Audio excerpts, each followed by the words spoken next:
राष्ट्रिय स्वतन्त्र पार्टीका उम्मेदवार अमरेश कुमार सिंह विजयी को सम्भावना नजिक पुगेका छन् र उनले नेपाली कांग्रेसका सभापति गगन कुमार थापालाई पराजित गर्ने लगभग तय भइसकेको छ। दर्शकबिन पाल्पा 1 मा कांग्रेसका सन्दीप राणा विजयी भएका छन्। उनले विजय जुलुस बनाएका छन्। यो सम्बन्धी दृश्य हामीले यहाँहरूलाई देखाउने प्रयत्न गरिरहेका छौं। पाल्पाको क्षेत्र नम्बर 1 मा कांग्रेसका सन्दीप राणा विजयी भएका छन्।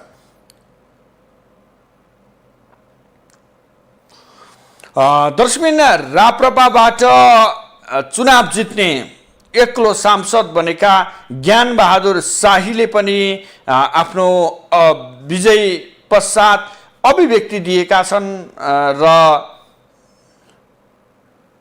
र उनले पनि अभिव्यक्ति दिँदै गर्दा आफू दोस्रो पटक उनी पनि विजयी भएका छन् र विजयी भए पश्चात उनले पनि आफ्ना अभिव्यक्ति दिएका छन्।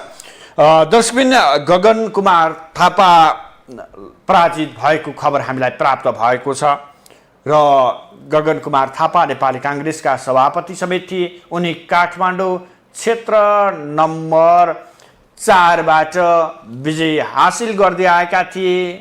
काठमाडौँबाट पटक पटक निर्वाचित हुँदै आएका उनी यसपटक मधेसबाट आफू विजयी हुने भन्दै उनी सर्लाही 4 मा झरेका थिए। भलै उनी त्यहाँबाट पराजित भएको खबर प्राप्त भएको छ। यद्यपि मत अन्तरको बारेमा अझै पूर्ण विवरण आइसकेको छैन।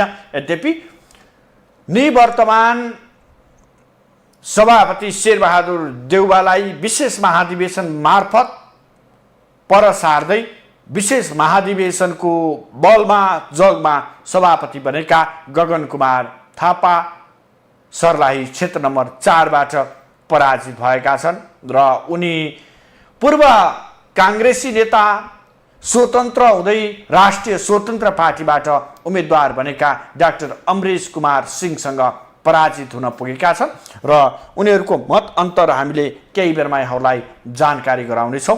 योभन्दा अगाडि जुम्लाबाट विजयी भएका ज्ञान बहादुर शाही अर्थात् ज्ञानेन्द्र शाहीले उनी विजय पश्चात दिएको अभिव्यक्ति छ। त्यो अभिव्यक्ति अबका क्रममा हामी यहाँहरूमाझ प्रस्तुत गर्दैछौँ।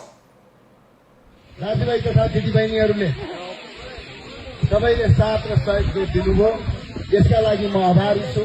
तपाईहरुको यो आमसभा तथा र्यालीहरू म केही गर्ने पक्षमा छैन। म तपाईको घर घर आउँछु, तपाईको ओटालो आउँछु, तपाईको थला आउँछु। गर्ने पर्दैन। मैले त हरेक चिया पसलमा आउँछु।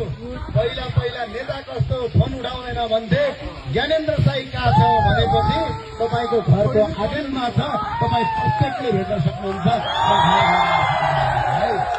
अरू केही छैन।